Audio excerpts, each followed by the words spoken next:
भगवान शिव शंभू की कथा, अपरंपार महिमा है शिव की। शिव भी अब बिल्कुल अनोखे ही है।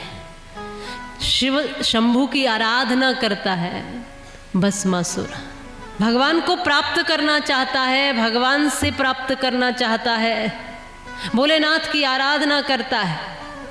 सब तप कर रहे हैं, सब प्रार्थनाएं कर रहे हैं, सब भजन कर रहे हैं, लेकिन दो तरह के लोग होते हैं, कुछ भगवान को चाहते हैं और कुछ भगवान से चाहते हैं। ज़्यादातर लोग भगवान से चाहने वाले हैं, ज़्यादातर लोग भगवान से ही कुछ न कुछ चाहते हैं कि हमें यह मिल जाए वह मिल जाए, लेकिन भगवान को चाहने वाले बहुत कम लोग हैं, थोड़े ही है ना।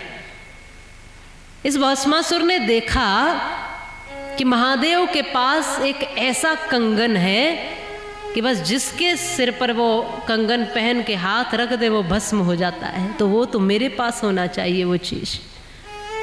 इसने खूब तपस्या की है, बहुत तपस्या की इसने, और तपस्या करके महादेव को प्रकट किया। तो शिव शंभू कहते हैं क्या मांगना है बोलो, क्या चाहते हो? कहा कि ये आपके हाथ में जो कंगन दिख रहा है बस वही दे दीजिए।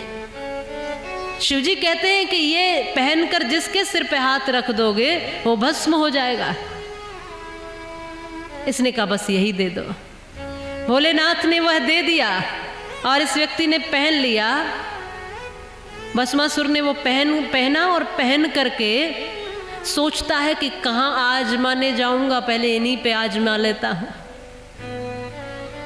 ऐसे तो भक्त है भगवान भोलेनाथ के। देखा कि पार्वती को पाने के लिए, इनके साथ में जो पार्वती है उनको प्राप्त करने के लिए यह करना पड़ेगा कि इनको भस्म कर दिया जाए, फिर तो वो मेरी हो जाएगी। अब वह कंगन पहना और भगवान के पीछे पीछे लगा, भगवान भोलेनाथ आगे आगे और ये पीछे पीछे। भगवान कहते हैं कि भैया मुझसे ही लेके मुझी पर चला रहा है। कहते और कहाँ देखने जाऊंगा, चलो। चाहता है पार्वती को, शिव को भस्म करना चाहता है, पार्वती को पाना चाहता है। भगवान दौड़ते हुए गए हैं और भगवान विष्णु के पास पहुँचे, प्रभु बचाइए। भगवान विष्णु कहते हैं कि आपके भगत और आप, कोई नहीं समझ सकता इनको।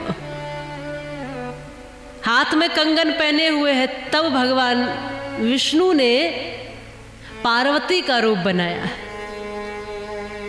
पार्वती बनकर स्वयं आए और कहते कहाँ भागे जा रहे हो भस्मासुर, किसे पाना चाहते हो, क्या चाहते हो? पार्वती जी बने हुए विष्णु भगवान कह रहे।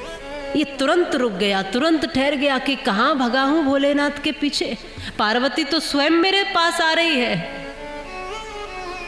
कहता है बस तुम्हें ही चाहता हूं।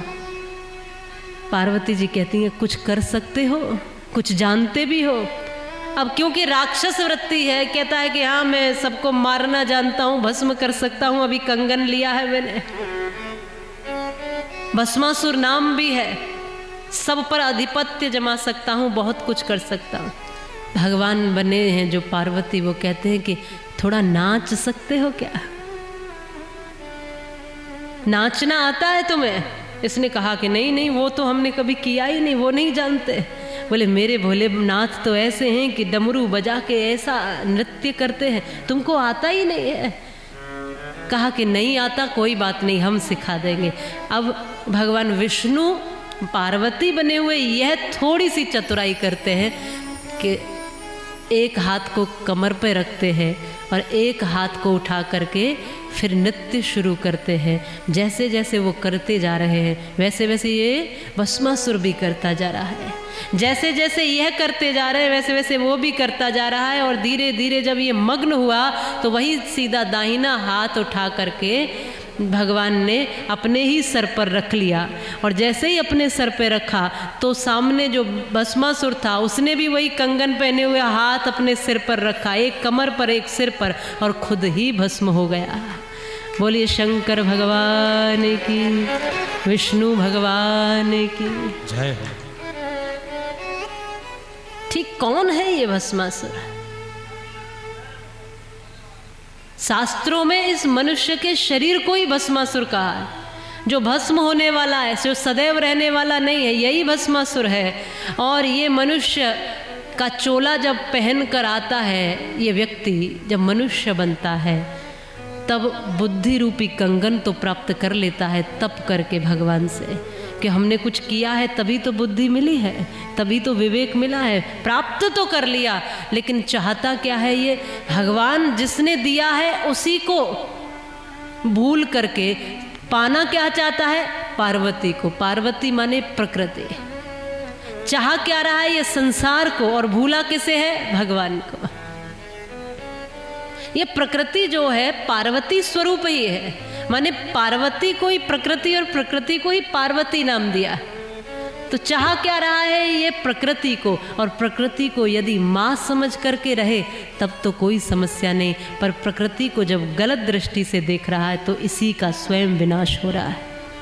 इस प्रकृति को मातृ स्वरूप मानते हुए, इसकी आंचल की छाँव में जीवन को जीते हुए भगवान तक पहुंचना हमारा लक्ष्य होना चाहिए। शिव को पाना लक्ष्य होना चाहिए, प्रकृति को पाना हमारा लक्ष्य नहीं होना चाहिए।